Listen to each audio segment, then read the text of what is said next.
You're listening to Let's Talk About Fatherlessness with host Sean Teis, where we talk about leading fatherless families to the Heavenly Father.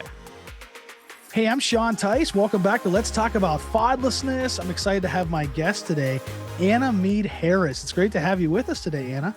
Thank you. I'm really excited for this conversation, Sean.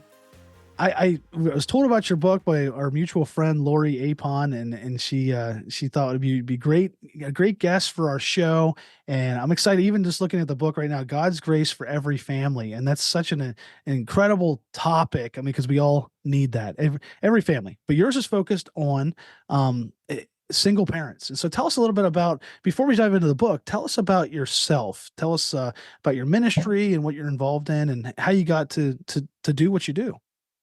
Right. So, I've been a single mom since 2010. My husband passed away after about a 15-month battle with colon cancer. And at the time, our three sons were 9, 12, and 13 years old. And so obviously the issues surrounding single parenting are very personal to me. But for work, I work for Rooted Ministry, which is a ministry that really supplies content and support to youth pastors and parents. Really, anyone who is discipling teenagers, hopefully to lifelong faith in Jesus Christ. I run our content division, which is the blog, the podcasts, the YouTube channel, and publishing. And so I was professionally interested in the family as well. And so those two things kind of came together as I realized that there's just very little Christian content for the single parent. Even the very best parenting books for Christians often fail to acknowledge that there are single parents in the church and raising kids. And so I really started to see that there was kind of a gap there. And I wanted to write this book to encourage single parents, but also to help church members learn how to love single parents well.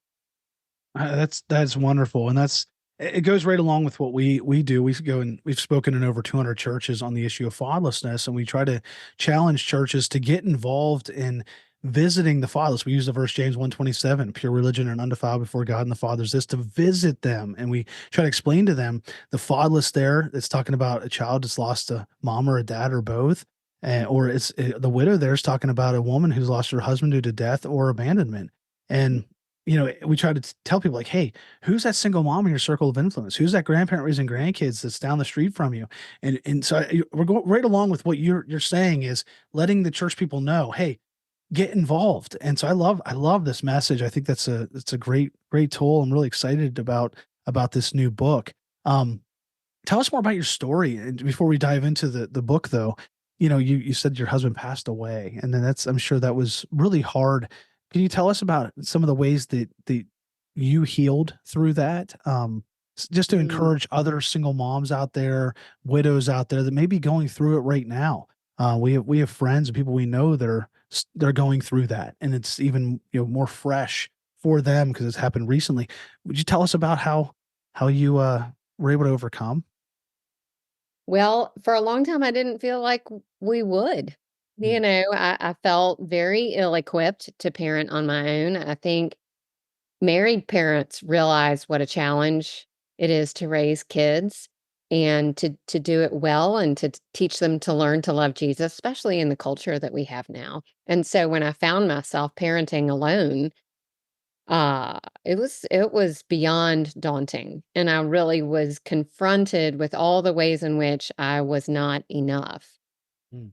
to meet all of their needs. And I have not learned to be enough. I have learned to ask for help and accept help and allow friends who are family by also being part of the body of Christ, those friends who are family, to come alongside us and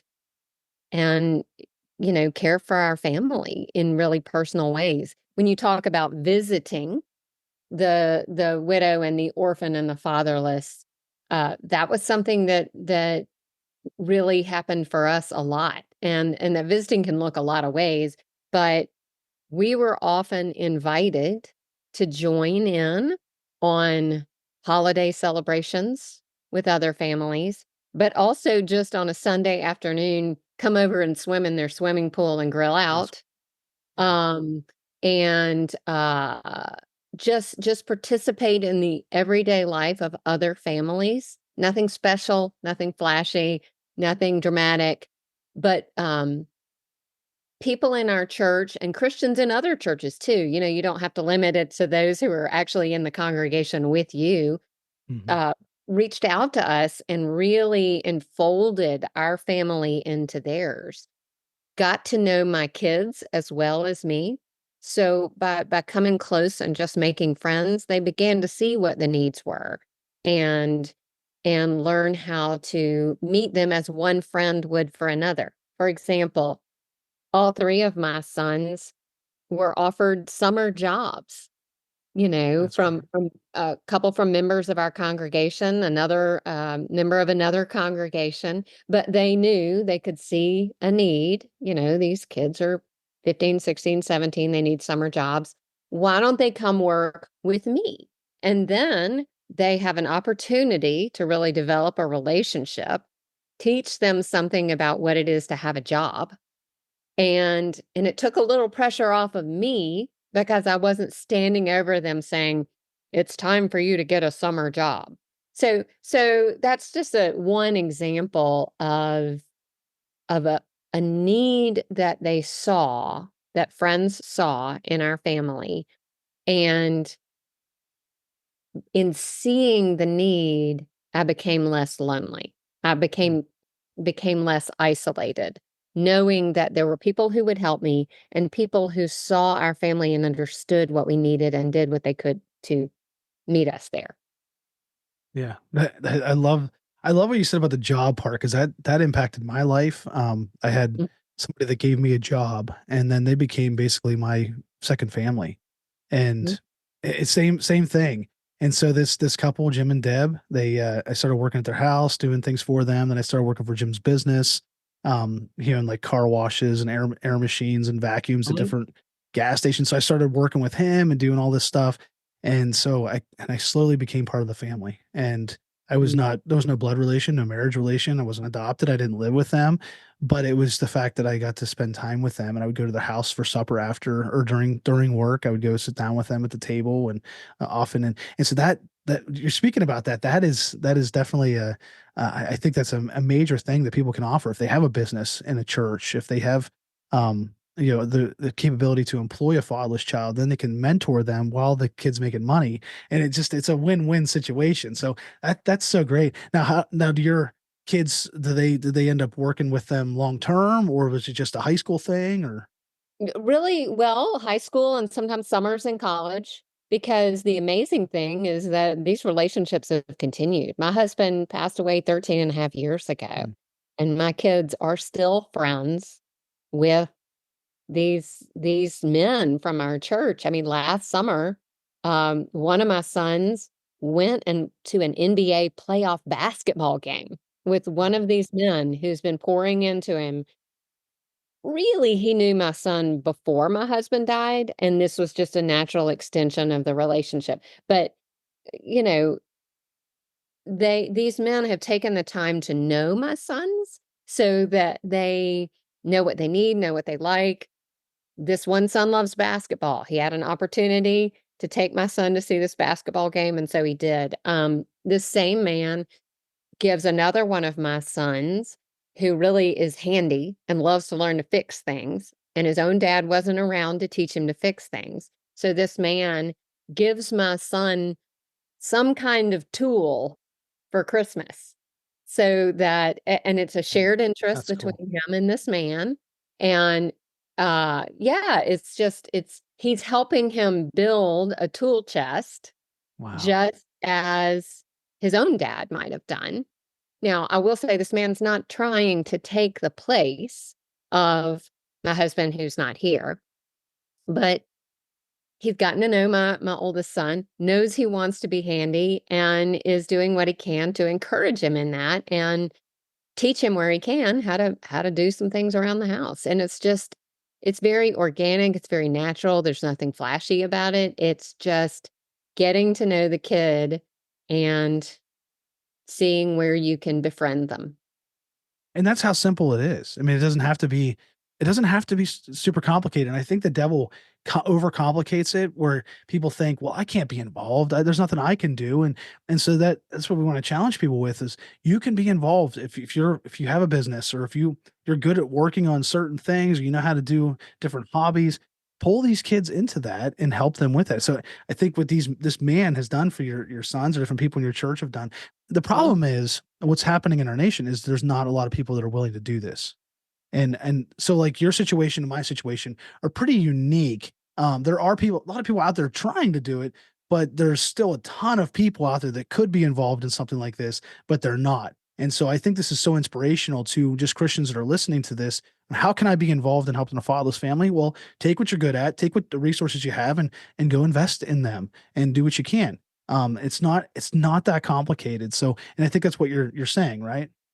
Oh, yes, absolutely. It's not rocket science. You know, there was a book that came out last year that I think is really important in this conversation, The Great Dechurching by Mike Graham and Jim Davis. And they talk about the reasons that people leave church, not necessarily leaving the faith or abandoning their faith. They stop going to church. And we all know it's really, really hard to walk with Jesus independently. And the Bible encourages we need to be in church, right? So it's you don't need to be a Lone Ranger Christian, but that's what is happening in great numbers across our country. Anyway, they found in a long and well-conducted study that the second most common reason that people actually stop going to church is because there's been a dramatic shift in the family structure and divorce, death, separation, incarceration, all of those things are involved in that dramatic shift in the family structure. And so I think as Christians, we need to not only be conscious of the single parent families in our churches, but we need to be conscious of them in our neighborhoods and our schools. Another thing that I began to notice when I became a single mom is how many more single parent families I knew from school and how few I knew from church. And so I knew anecdotally that single parent families find it hard to go to church, but I didn't know statistically that it was true. And it is. So all that to say, this isn't just an issue for the single mom and her son, sitting in the pew in front of you. This is an issue that affects your next door neighbor and your coworker. And so it doesn't necessarily have to be the person in your church, but Mhm. just make friends. Have them over. If you're not a hospitality person, meet them for coffee. Just get to know them and get to know their kids. And yeah, yeah, Yeah. it's makes them feel seen and known and cared about. And yeah, it's really crucial that we do think about these families. And inviting them to things that you would normally just invite other couples to. So if you're a couple, not just like I love what you said, they invited you over to their poll on Sunday afternoons and different Mhm. events. Like we would invite when I was a youth pastor, we would invite single moms to even our Super Bowl party or different things Yes, we'd have at our house. Because a lot of times these families they aren't invited to those things. They think, well, we're inviting other couples that have kids, right. right? And so the Yeah. people invited you guys, and so I think that's wonderful that you had that experience. And so for people that are listening, it doesn't have to be complicated. If you're having an event already, include these families, I right? would say yes, absolutely. And there are some particularly sensitive times. For example, summer gets really, really long when there's only one adult in the home. Mhm. And don't forget, summer married parent families kind of tend to go off in their own little bubble, and everybody's busy. Kids have activities, vacations, you have family maybe that you need to travel to visit. Everybody has things they need to do, but summer is long and it's lonely, and holiday weekends in general. I remember realizing that Friday afternoon had become my Monday morning in terms of the hurdles ahead. I realized I had this long weekend where there were going to be no other adults, and it was going to be me trying to find something that three boys wanted to do. Three boys with totally different personalities, or I was going to be running all the baseball carpools and the birthday parties and the basketball and all the things that they were doing. And I was going to be doing it all by myself for 3 days with very little adult contact or interaction. Also knowing anniversaries.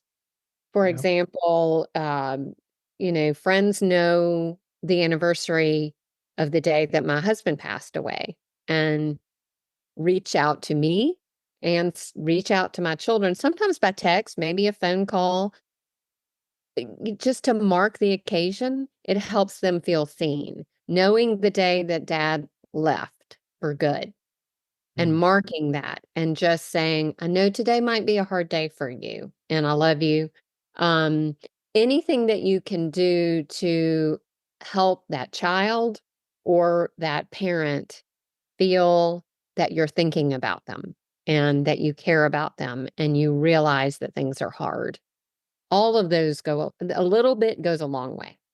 That's great. Now, what are some things that, and is there anything else that people did for you or your church did that could inspire other people to do for widows around them? Yeah. What are some, I any, There's so many things.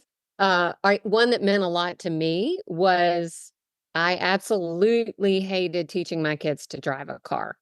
And I mean, it's a war zone, right? You're so anxious and they're so defensive and it's hard.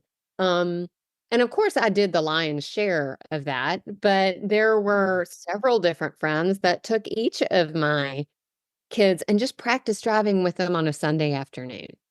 yeah. And it's actually good to have a multiplicity of teachers on things like this, you know? Oh yeah. And things like, well, because I was a mom with sons, I didn't know how to tie a tie. And yeah, you can YouTube, but how much better to have a flesh and blood human being Oh yeah. Yep. teach you how to tie a tie, teach them how to shave, go suit shopping for Mhm. that first interview that's coming up. Oh gosh. Well, there was one father. I mean, this is a biggie. This is long-term commitment. This was a man whose own children were a little bit older, but when my husband died, the youngest was in third grade. So this man started picking up my youngest son on Friday mornings and taking him to a nasty greasy spoon for breakfast and That's getting great. him bacon and scrambled eggs and whatever pancakes, whatever he Oh, wanted, and a Dr. Pepper for breakfast nice. every Friday morning. And then he would drop him off at school. Mm, And he did that through my child's junior high years. And wow. then when he came to senior high, he started going out with them, usually for barbecue, uh, one night a week. Mm, And it was that just weekly commitment. And most of the time, probably 90 to 95% of the time, they didn't talk about deep spiritual truths. Although I know there was definitely some of that kind of sharing. It yeah. was, tell me how your week is. That son was particularly interested in debate. And so he would have him tell him the topics he was debating and what are you arguing and how do you feel about that? It was bacon and listening and showing up week after week and being reliable. Yeah, That's that's great. an amazing commitment. And my son and that man are still close. See, I love this. You're speaking my language because that's what I had growing up, and that's what I try to get other people to do. And so I think we have the same heart on this stuff. Now, what about your soul care? Is there anything that people did for you to help you with your journey with being a single mom, and also just making sure that you're doing good spiritually and mentally and emotionally and stuff like that. Uh, yeah. Yes. Wow. So many things. Well, I was in grief, and I will say that most people who come to being a single parent have some acquaintance with grief. Maybe a little less if they, become pregnant out of wedlock. There's not a loss there, but in the case of divorce or death, there's a lot of grief that goes there. And so I think what we're talking about is caring for people who have great loss and great sadness in their life. And the sadness too of knowing that your children have one parent. There is some just inherent sadness Mhm. in that. So I mean these same folks from church. Gosh, they invited me to go out to dinner with them as couples, which is really refreshing. That doesn't happen very often, so that I would have an opportunity to be a grown-up with other grown-ups. That's invaluable for a single parent. Remembering, again, the anniversaries or special things about that loved one that I had lost, knowing my story and what might be painful for me. This is a tiny thing, but I will never forget it. A friend of mine texted me when on her own birthday and said that she'd gotten strawberry cake for her birthday. And she and my husband had this inside joke that strawberry cake was really the only good cake.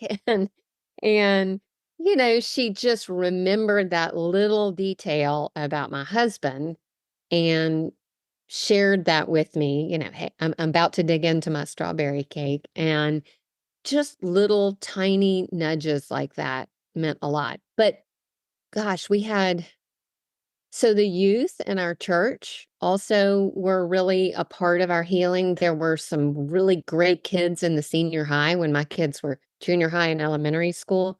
So some of them came over one Christmas Eve when moms are kind of trying to scramble to get all the food made and hopefully have some presents hidden and, little that kind of thing, kind of some surprises to prepare, which is really hard when there's no one to take them out of the house. So they, a couple of years, took my sons to get cheeseburgers and Mm. then played flag football at the elementary school. And I had a couple of hours to myself on Christmas Eve so that I could do some of those little surprises that parents like to have for their kids on Christmas morning, and I could prepare those things.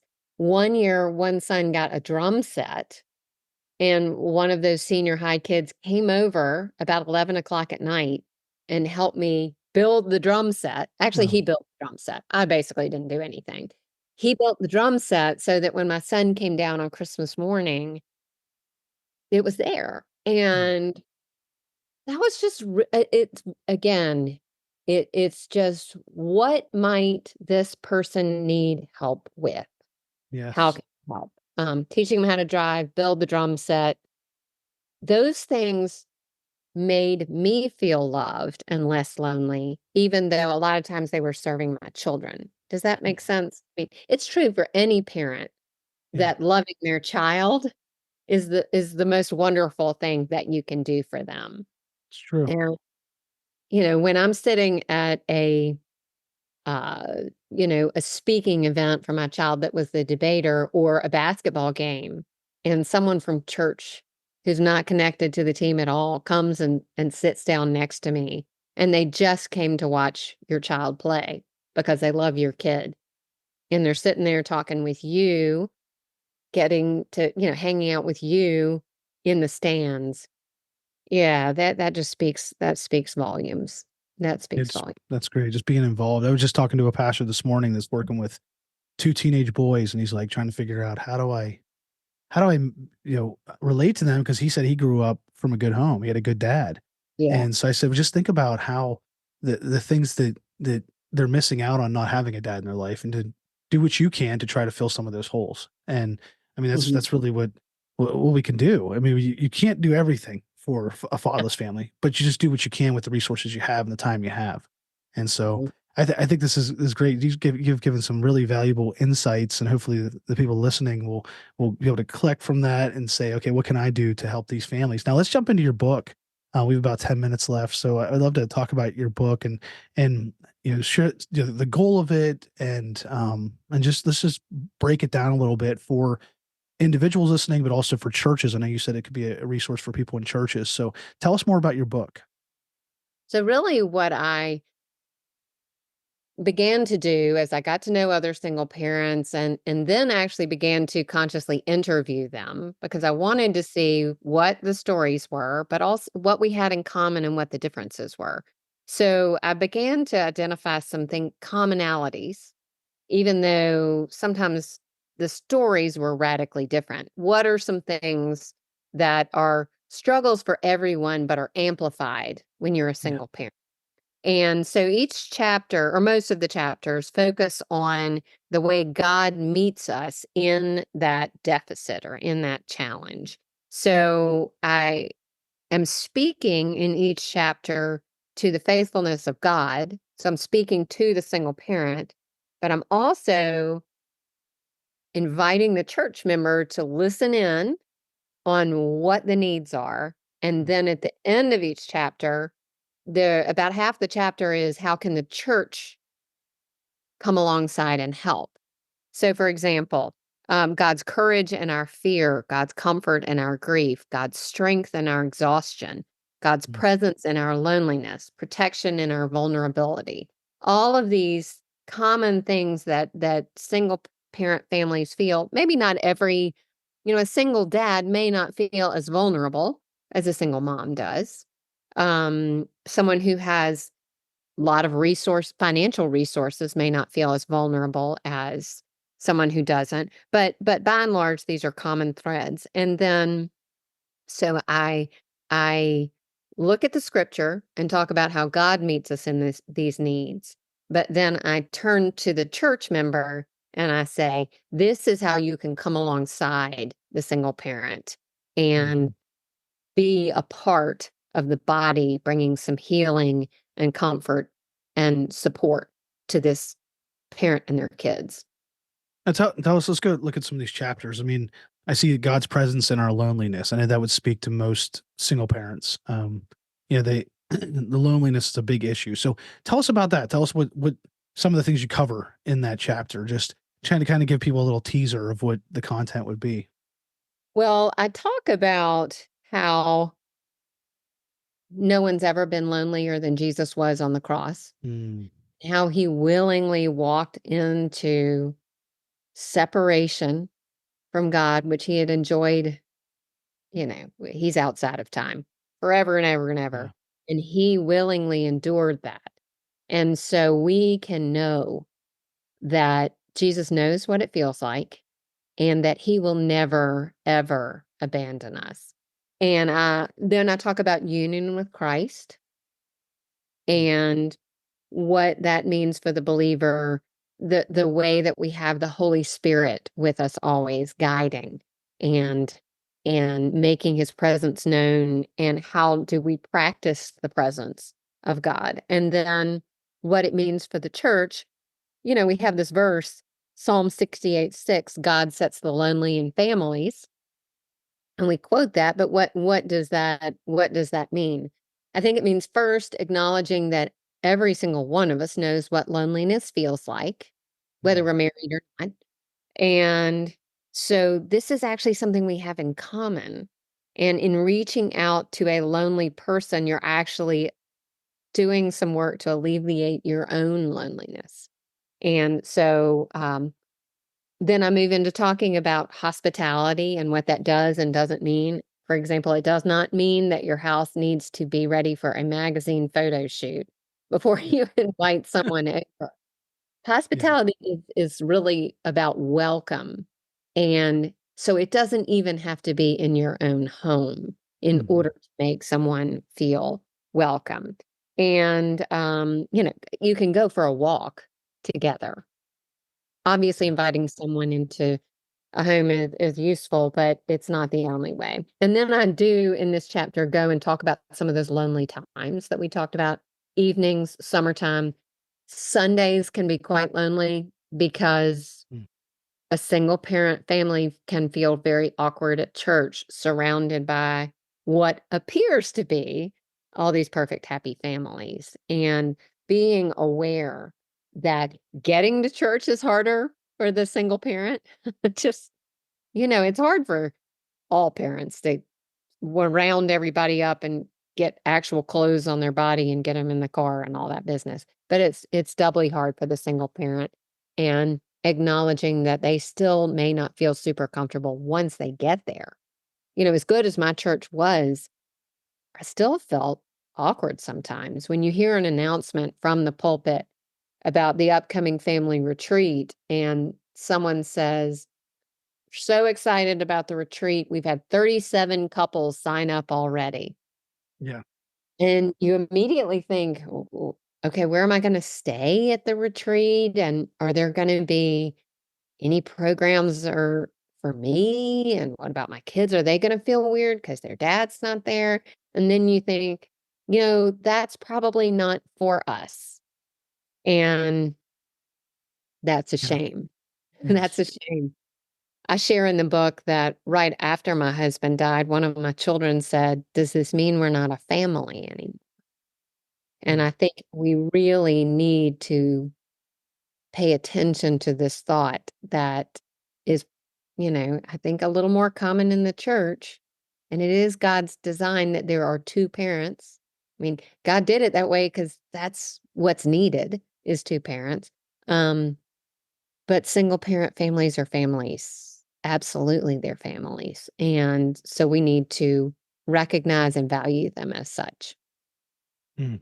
I love that. And so how can I mean, now that we're talking about this issue, I mean, because it's such a thing with single moms, they would tell us at churches we'd speak at that they don't feel connected.